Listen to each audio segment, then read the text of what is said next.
মুখের মধ্যে এই ক্যাডার বাহিনী তার মুখের মধ্যে প্রস্রাব করে দিয়েছেন, জাস্ট ইমাজিন, এবং প্রস্রাব করে দিয়ে বলেছেন তুমি ভারত মাতাকে জয় বলেছ, এই কারণে তোমার মুখটাকে শুদ্ধ করার জন্য আমি প্রস্রাব করলাম। আমরা যে ধরনের অত্যাচার আপনারা করেছেন, আমি কয়েকটা কথা এখানে বলবো আপনাদেরকে সামনে, আমি আগেও বলেছি। আমি এই যখন আমাদের সরকার এখানে আসে, আমার পূর্ববর্তী যিনি মুখ্যমন্ত্রী ছিলেন 30 কোটি টাকা এখানে যে হাসপাতাল তৈরি করার জন্য 30 কোটি টাকা দিয়েছে।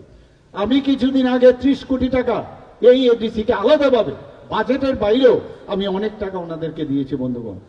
বন্ধুগণ, সিপিএম এর বিষয়ে যদি আমি আলাপ করি, এখানে তো আমার পূর্বতন বক্তা এখানে বলেছে সবকিছুই। 2000 সালে অফিসের ভিতর ঢুকে সুখরাম দেববর্মাকে কিভাবে খুন করা হয়েছে, জনজাতি গোষ্ঠীর একজন, এবং সে সৎ ছিল, এবং জানা গেছে একজন সিপিএম এর ক্যাডার, তার ইশারাতে, এবং শুধু খুন করেননি, এবং শুধু ওনাকে না, ওনার সহকারী যে ছিল তাকেও এই সদরের মধ্যে ঢুকে ওনাকে এসডিএম কে খুন করেছেন। আপনারা ভুলে যাননি সেগুলো? মেরে হেঁটে হেঁটে আরামসে যাচ্ছে, কোনো সমস্যা নেই, সব আগের থেকে তৈরি আছে। এগুলো তো আমাদের মনে, আমরাও কিন্তু ভুলে যাই, আমরা এগুলো কিন্তু মনে রাখা প্রয়োজন। আমাদের 1982 সালে কৈলাস শহরে কংগ্রেস কর্মী, এই কংগ্রেসই এখন গিয়ে হাত মিলিয়েছে এই সিপিএম এর সাথে। দুঃখ হয়, ওনাদের জন্য দুঃখ হয়। সেই কংগ্রেস কর্মী ভগবতী বসাককে পুরো পরিবার, পুরো ফ্যামিলিকে আগুন দিয়ে পুড়িয়ে মেরেছে বন্ধুগণ। এবং আমাদের টিএমসি ত্রিপুরা মেডিকেল কলেজের আপনারা আন্দোলন আপনারা জানেন, কংগ্রেসের মাধ্যমে সেটা হয়েছিল, এবং সেখানে পুলিশের গুলিতে পাপাই সাহাকে খুন করা হয়েছিল, আপনারা সবাই জানেন। এখনো মাঝে মাঝে ফটোগুলো যদি দেখেন, কি নির্মমভাবে যারা আন্দোলনে ছিল তাদেরকে কিভাবে পিটিয়েছে, মেরেছে তৎকালীন সময়ের পুলিশ, আপনারা সবাই জানেন বন্ধুগণ। আপনারা এটাও জানেন যে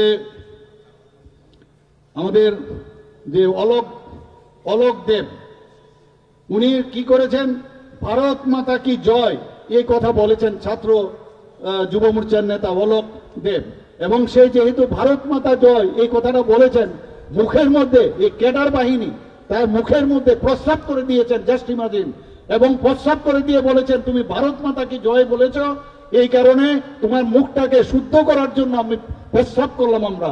আপনারা চিন্তা করুন এই অবস্থা ওনার ছিল। আজকে আপনারা যদি পুষ্প কাপালির কাহিনী যদি আপনারা শুনেন, গায়ে কাটা দেবে।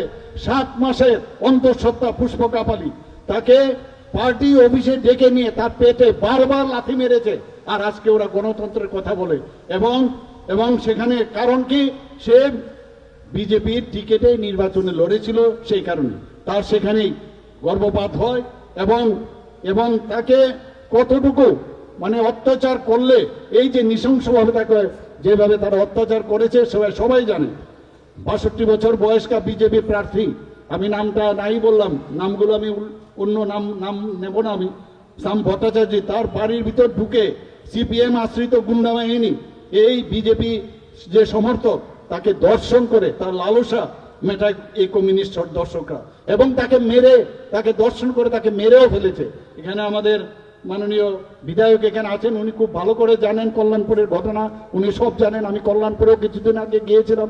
26 জন নিরীহ লোককে খুন করা হয়েছে এই এটিটিএফ এর গুন্ডারা এবং সেই টেররিস্টরা। আমাদের এখানে চানমোহন ত্রিপুরা, আমাদের ভবন আপনারা প্রথম শহীদ ভারতীয় জনতা পার্টির চানমোহন ত্রিপুরা, জনজাতি অধ্যুষিত এলাকার চানমোহন ত্রিপুরাকে, তার কি দোষ, সেই গন্ডাছড়া মহকুমায় উনি জনজাতি মোর্চা মন্ডল সভাপতি ছিলেন এবং দলপতি গ্রামের ভিলেজ কমিটি নির্বাচিত সদস্য।